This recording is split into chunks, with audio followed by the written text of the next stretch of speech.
On this channel, I receive a lot of positive comments and remarks regarding the colors that I achieve in my photos, regardless of the gear that I use, which I really do appreciate. So today I want to make a quick video to share some tips for when out shooting, as well as the editing process to get pleasing colors and tones within your raw files. So let's just jump right into it.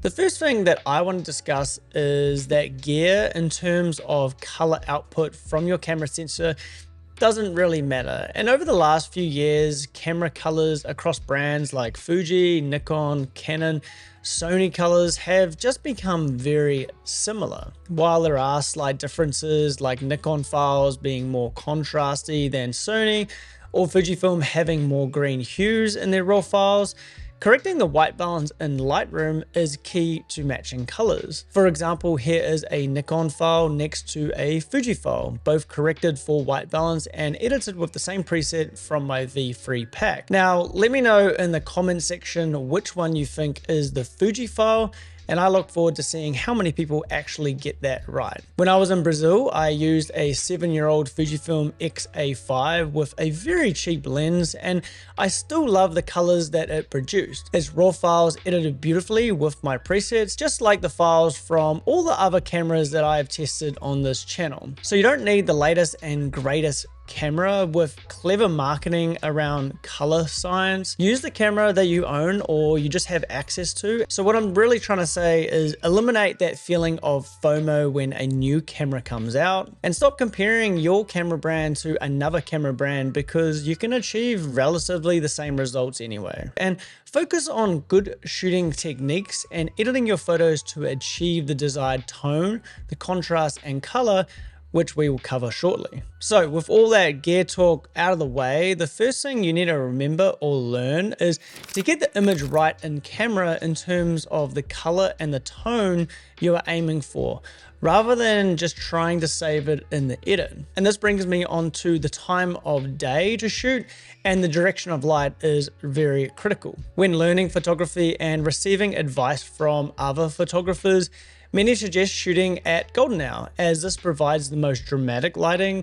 The sun is the lowest and largest in the sky, offering the softest amount of light available. While I do enjoy shooting at golden hour, it often produces monochromatic like images, resulting in predominantly golden tones, which completely washes out all of the other colors. But how do you get great color images during golden hour? Well, I typically follow a 90 to 180 degree rule when shooting at golden hour to get nice colors out of my images. You'll notice that moving further away from the sun yields more color, contrast, and saturation compared to shooting into the sun at the same time of day. And some of my favorite color images have actually been captured after the sun has set into blue hour, where I shoot directly 180 degrees from the setting sun, resulting in very unique colors. But to achieve this filmic postcard style of photography that I've really been enjoying taking while traveling,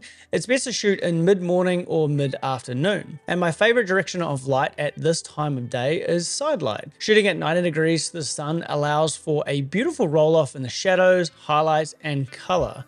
And this also results in a lot of depth in your image. While side light is my preference, some of my favorite color images are front lit. But don't underestimate midday, as it is a fantastic time to shoot. You will achieve a lot of even saturated color, although it can be a little bit tricky to maintain depth due to the shadows not having any direction. Midday is where I prefer to shoot my top-down shots, just like this photo that I took in Italy. Shooting down or even shooting up into the midday sun produces a similar lighting direction to shooting in mid-morning or mid-afternoon, resulting in much better colors, tone, and contrast in your image. And my final point for shooting to get the best colors is not to overlook the opportunity to take photos on cloudy or even rainy, miserable days. Shooting midday with some cloud cover acts like a massive diffusing softbox, allowing you to capture really nice colors with the soft light hitting your subject. On cloudy days, particularly in mid-morning or mid-afternoon, just be mindful of that light direction. By using side light, you will achieve the best images. And my favorite lighting condition occur on a sunny day, mid-afternoon, with a beautiful high cloud that does provide some shadow and shape to your subject, but with that slight diffusion, it retains the color detail and the color depth in the highlights. So in conclusion, just try it for yourself. Experiment with different lighting conditions, time of day, and direction of light. Colorful compositions will just begin to appear in front of your camera as you train your eye to look for photo opportunities in regards to lighting. So before we jump onto the computer to show some editing techniques, it's important to consider your monitor or your device. Editing on a MacBook, smartphone, or a tablet is fine. Just lower the screen brightness to around 75% as these devices can be overly bright. If you're gonna buy a monitor, I recommend a color calibrated one, just like my Asus ProArt 4K display, which I use, and I also use this hood to reduce the glare. And just keep in mind that everyone views your online images on different devices that have different tints, warmth, and brightness, so don't get too caught up to get technical perfection. My setup is linked in the description down below if you're interested. So let's just jump onto the computer and show you how to get the most even color, tone, and contrast out of your RAW files. Alright, so this is the photo that I want to demonstrate on the editing process to get the most color, tone, and contrast out of your raw image. And you can already see that this image is quite flat. Now, the first thing I want to do is I want to make sure that we are in the right profile for editing our photo. And this is how Lightroom interprets our raw images to display accurate colors across camera brands. So to check this, we go up to the top above white balance and we click profile. Now Adobe Color is the standard, and if you scroll through this, you'll notice that it is interpreting the raw file colors different. Now Adobe Color is the standard, that is what I use. You can see that my white balance is a little bit off, and that's because I was shooting on the Sony a7 IV in a preset mode. I think I was on cloudy or shade, and what happens is that you just get a lot more warmth and you end up with a lot more green tint. So I'm just going to bring my white balance down, and I'm just judging the white here to make sure that it's not too warm, not too cool. And then I'm also just gonna bring up the tint further than I think I need to go and just bring it down a little bit. And just a tip for blue skies and blue water, it's best to just bring the tint up more than you think. So I'm gonna go with something like that. So if we look at the before, that's before we've done any white balance adjustments, and there is after. We're getting a much balanced image. Now, I like to boost my exposure. This is how I like to expose my image, but I like to have bright and airy images. And you can see as soon as we start bringing up the exposure, we're balancing out that contrast and saturation in those colors, and we're just making sure that nothing's too saturated. Now, there's a couple of tonal adjustments that I like to do that really does affect the color of an image.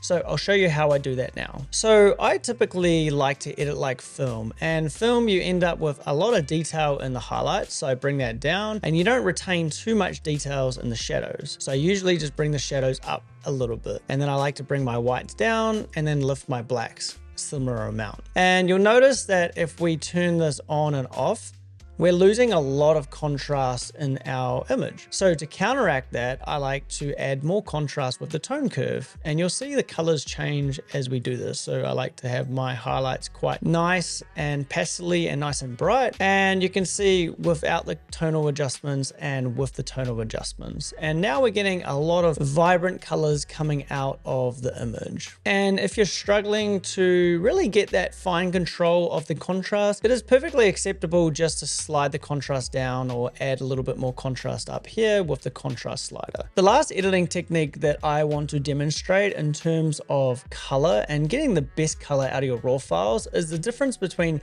overall saturation and vibrance. So I'm just going to quickly show you how those work now. Okay, so I feel the overall saturation of this image is just a little bit too much. So what I like to do is I like to bring my saturation down by -10 or so, and then I like to counteract that with vibrance up to about 20 or 15. Now, If I reset the saturation and vibrance, I just want to show you the difference between the two. Saturation is the entire image. So dragging up the saturation, you can see that every single color, the saturation is coming up at an equal amount. Just quickly pay attention to these orange hues and how oversaturated they are. So if I reset the saturation and now I bring up my vibrance to a similar value, you'll see that the orange hues saturation didn't come up as much as the underlying blue hues. And that's because these blue hues are less saturated to start with. So vibrance brings up the unsaturated colors to balance the most saturated colors, while the saturation brings up the total saturation of all the colors. And that's why I like to desaturate the whole image and then just get those underlying colors to maintain a little bit more pop. And if you do like this style of editing and you don't always want to do this manually for every photo, you can just come up here to the top and create your own preset. Alternatively, if you like the way that I edit my photos, I'll just quickly show you how my presets work. And they're all different variations of this that are fine-tuned, especially in the hue and the color mixer. So I'm just gonna reset this photo. I'm gonna paste my white balance and exposure adjustments. And then I'm gonna go down and just pick my favorite preset. So I think in today's photo, I might edit with the Astia medium that's based off the Fuji Astia. And then I really like to boost my exposure well above, and then I like to bring it down a little bit.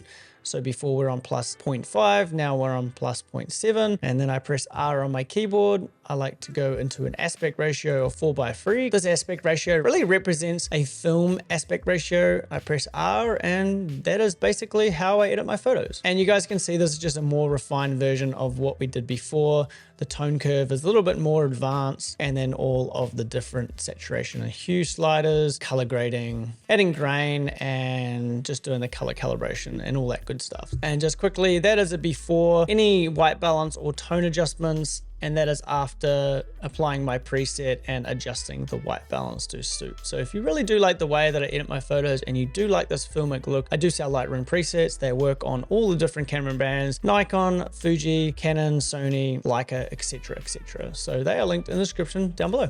Alright guys, if you did like that video, make sure you hit the like button. Again, if you got any value from this video, make sure you subscribe to not miss any more great photography content. If you do like the way that I edit my photos and you like my performance of my presets, they are linked in the description down below. And if you want to see my full editing workflow for my portrait photography, there is also a video link down below. And I'm going to go enjoy my day. I'm going off for a couple of weddings around the country, so I'm going to go pack my bags. I'm going to enjoy my week.